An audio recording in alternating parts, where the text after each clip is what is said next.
rero mfite ingorane nariya nkaga numva iki umuntu umengo cyane wewe mu makuru y'ikirundi umengo narabonye iyo sura yawe kandi bavuga yuko muri bisuma jewe uri kuranyisigura ko rero ko wewe noba nararavye nabi mu bisanzwe nukuri kwa Mungu mabo je nkuri yarara aba bose ngabara tori yarara urafise urupapuro rukwemeza yuko ukwiye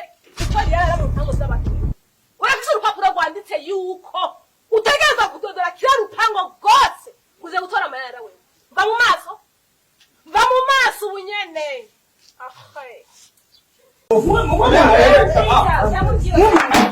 Azenda kubwira aramubona kwanzisha ahubwo mbwira akora iki ayo yara wabonye rero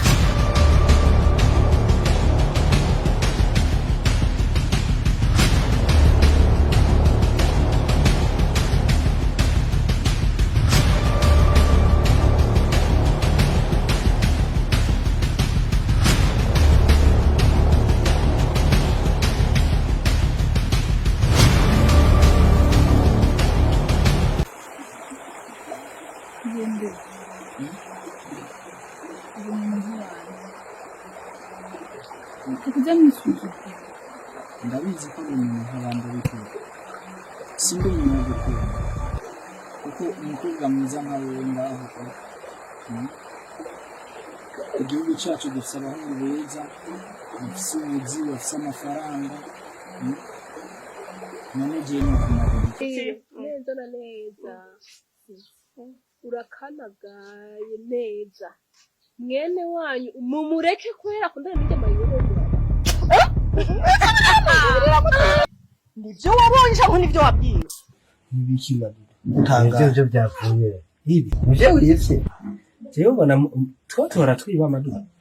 ngeze nkana kuziga ko atangiye kujana ikiyo gusungana amabazi kwaraga ko ntarago kwanza ni no gusumba sinaga ntaware urosumuke sako amateka kumunga tutatubaye amateka kware urosumuke niko utambaza no tuwo mukwe ni nyabaki mu nyabaki nyene suwa za ndoto zawe ayo riya sa musenyi hajya mu nyabaki baje tutarakunana umwanya umwe naravuga ati je naho abakobwa b'abanyanka baba bafise uburenganzira bwo kumenya ko nta kazi mfise simfise aho ndara ikintu gusa mfise jewe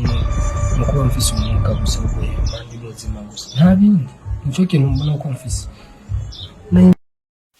ikina sigaye numva mwaha hose mu babanyi usigaye ugendana n'abatonyi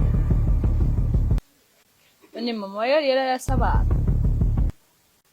kujya ni kunyishuye byari n'ugwashana rumwe yanyongereje ko ngo tuje kwiga none mama yari bakuru siniko ndabaza wewe kurugutura amatwi yawe yumve